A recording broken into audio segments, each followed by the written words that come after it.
Hey, what's up? Pizowell here again. I'm going to do a quick video about a movie that came out today on DVD, The Informers,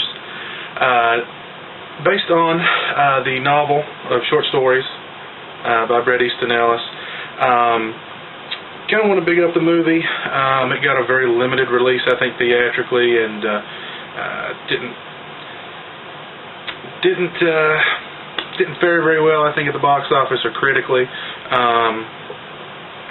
The movie, much like the book, follows a series of characters through the early 80s Los Angeles scene of drug abuse, excess,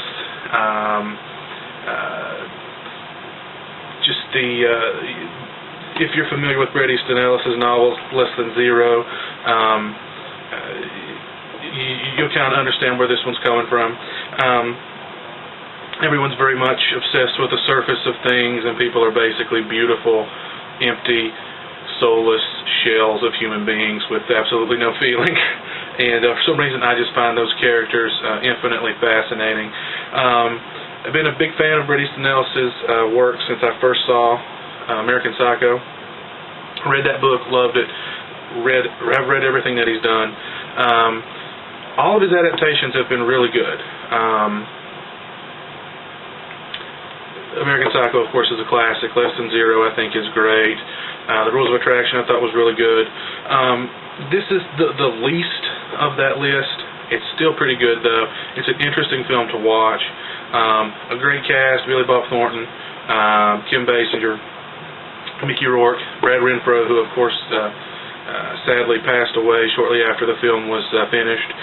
Amber Heard, who spends the majority of the film topless. So that's a plus. Just a really cool cast.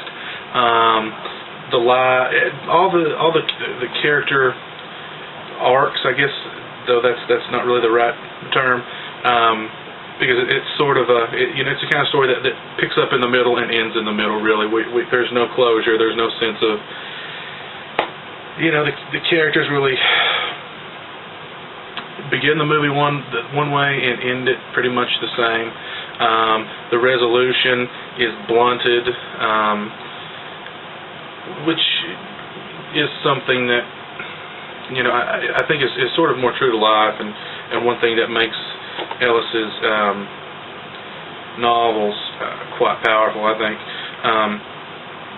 All these characters' lives sort of come together in odd ways. They're all destructive characters. They're all very shallow,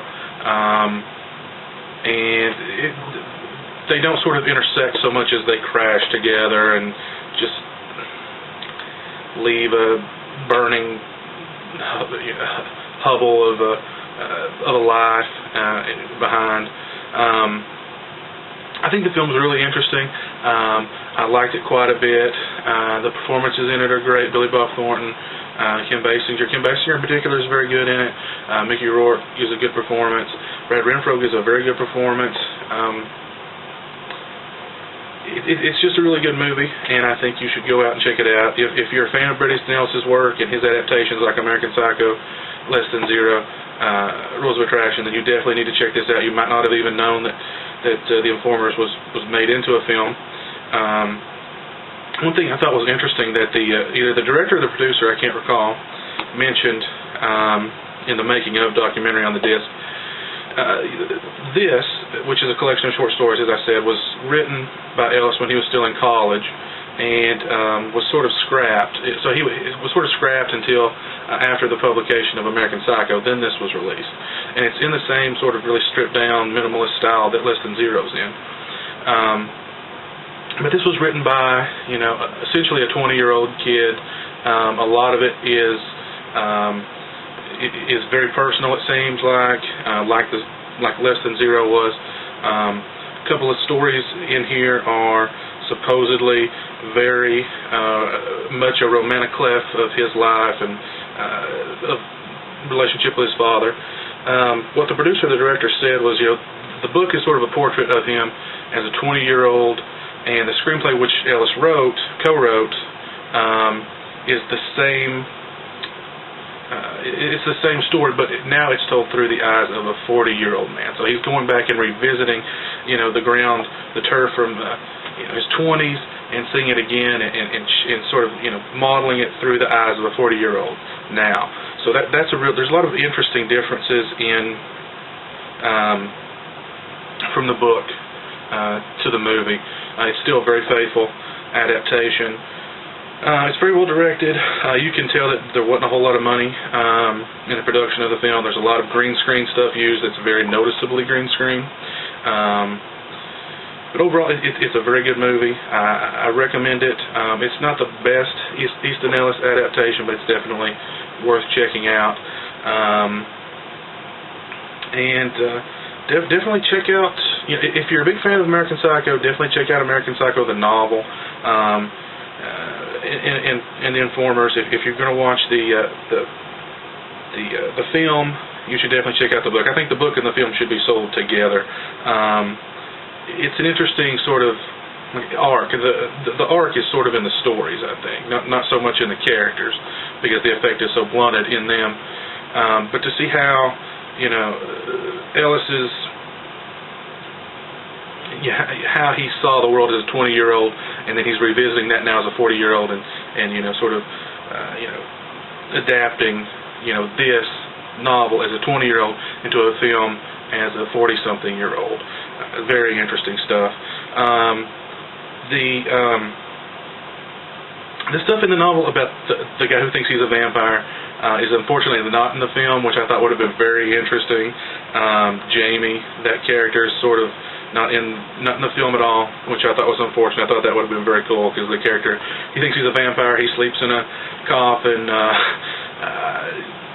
does weird stuff, sees his shrink, and tells him all about the end of time and odd stuff like that. But not in the film, unfortunately. Still, very cool stuff. Watch the movie, read the book. Definitely check out all of Bret Easton Ellis' novels. Highly recommend them. Check out all the Bret Easton Ellis adaptations. Less Than Zero, American Psycho, The Rules of Attraction. But hit up your red box. Give The Informers a look, and if you dig it, definitely read the book. Buy it on DVD, and have fun. Also wanted to show you, if I can, real quick here. Got the 2 freebie copies of Brick ready to be given away to 2 lucky people. So if you haven't subbed or sent me a friend request, go ahead and do that now. I've gotten quite a few. In fact, there's one right now. Oh, that's cool. Thank you. Those are ready to go. Until next time, check out The Informers, and I'll see you later.